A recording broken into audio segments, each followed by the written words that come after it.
નમસ્કાર, મારી Manjula Sarani official YouTube આઈડીમાં આપ સૌનું હાર્દિક સ્વાગત છે. આપની સાથે હું મંજુલા.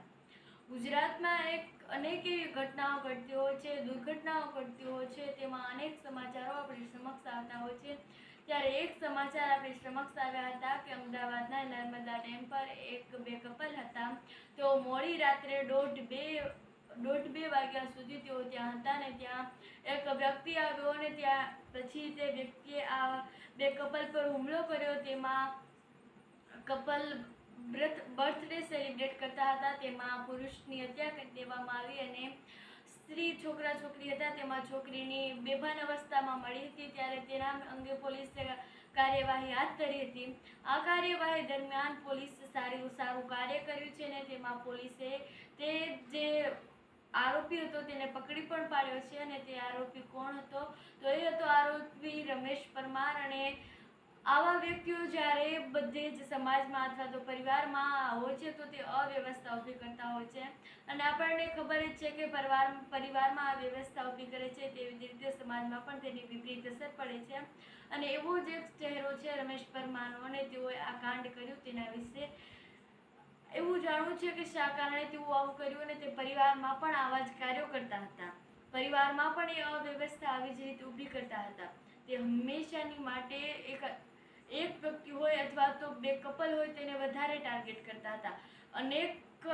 અનેક એવા કિસ્સાઓ છે, અનેક એવી ઘટનાઓ છે જેમાં રમેશ પરમારનો કેસ આવ્યો છે.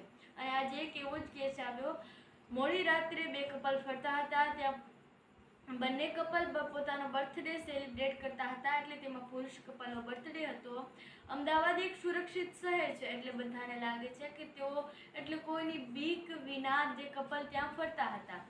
છોકરા છોકરી હતા તેઓ છોકરાનો બર્થડે સેલિબ્રેટ કરતા હતા. પોતાની કારમાં બેઠા હતા. તે દરમિયાન તે આરોપી આવ્યો અને બે કપલને તેઓ ટાર્ગેટ કર્યા બાદ તેમણે કહ્યું કે જે હોય તેણે પૈસાથી શરૂઆત કરી.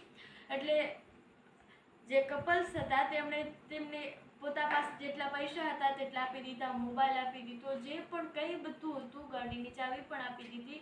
છતાં પણ એ આરોપીએ છેલ્લે તેની હત્યા કરી નાખી અને તે છોકરી હતી તે પણ બેભાન અવસ્થામાં મળી. ત્યાર પછી પોલીસને આ ઘટના અંગે જાણ થતાં પોલીસ ત્યાં દુર્ઘટના સ્થળે પહોંચી હતી. ત્યાર પછી તેઓએ કાર્યવાહી હાથ ધરી હતી. રમેશ પરમારને શોધવા માટે તેઓએ અનેક પ્રયાસો કર્યા હતા અને બાદમાં તેઓ રાજકોટની ઝાંખરાવાડ વિસ્તારોમાંથી મળી આવ્યા હતા. તેમણે એવા પ્રયત્નો પણ કર્યા હતા કે પોલીસના હાથમાંથી બંદૂક છીનવવાનો પણ પ્રયત્ન કર્યો હતો, પરંતુ બંદૂક લેવાના હતા તેઓ પ્રયત્નો કર્યા પણ હતા, પરંતુ પોલીસે તેઓને 2-3 ગોળી મારીને તેઓની હત્યા કરી નખાઈ હતી. આવા લોકો પરિવારમાં અવ્યવસ્થા ઊભી તો કરે છે, પરંતુ સમાજમાં પણ આવી અવ્યવસ્થા ઊભી જ કરે છે. અત્યારે નવરાત્રિના દિવસો છે.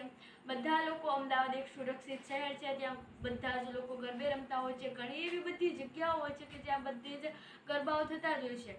મોસ્ટલી તમે જ્યાં જુઓ ત્યાં બધે ગરબા થતા જ હોય છે. ચાહે ગુજરાતનું કોઈ પણ રાજ્ય હોય ત્યાં બધે ગરબા હોય છે. તેવી જ રીતે અમદાવાદમાં પણ ગરબા હોય છે. અને અમદાવાદની આ દુર્ઘટના બધાને હચમચાવી દે તેવી ઘટના છે. તે લોકોમાં ડર પેદા કરે તેવી ઘટના છે. આ રમેશ પરમારનો એક ચહેરો એવો છે. આ એક એવો ચહેરો આપણી સમક્ષ આવ્યો છે કે જે આપણામાં ડર પેદા કરે એવો છે. કારણ કે નવરાત્રિમાં લોકો 1:30-2 વાગ્યા સુધી, સવારના 4-5 વાગ્યા સુધી રમતા હોય છે. ને તેમાં લોકો અડધી રાતના પણ ગરબે ઘૂમી અને જે ગરબાનું ગ્રાઉન્ડ હોય છે ત્યાંથી પોતાના ઘર પર જ જતા હોય છે. ત્યારે લોકોને આ વાતનો ડર લાગે છે અને તેના ડરના કારણે લોકો ગરબે રમવા પણ નથી જતા. અને આવા લોકોની હંમેશાની માટે અસર બધી જ પડતી હોય છે. માત્ર સમાજ પર નહીં, એક ગામ પર નહીં, બધી જ પડતી હોય છે. અને આવી દુર્ઘટના માત્ર એક જ નથી, પરંતુ ગુજરાતમાં આવી અનેક દુર્ઘટનાઓ ઘટે છે. તેના પ્રત્યે આપણને કંઈક નવાઈ નથી, પરંતુ આના પ્રત્યેનો આપણને ડર લાગે છે. કારણ કે આવા લોકોને આપણને એવું થાય કે આવા લોકોના મનમાં આવા વિચારો કેમ આવતા હશે કે તેઓ કોકની હત્યા કરી નાખે છે. તેઓને એવું કંઈ નથી હોતું કે આપણે કંઈક ખોટું કાર્ય કરી રહ્યા છીએ.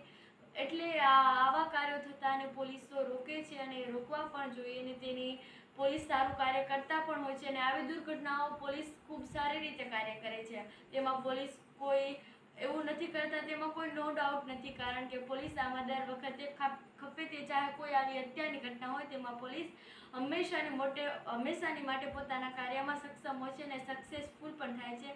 અને આ ઘટના વિશે તમારું શું કહેવું છે કમેન્ટ્સમાં જરૂરથી જણાવજો. અને મારી મંજુલા સાલાણી ઓફિશિયલ યુટ્યુબ ચેનલને સબસ્ક્રાઈબ કરવાનું ભૂલશો નહીં. આભાર.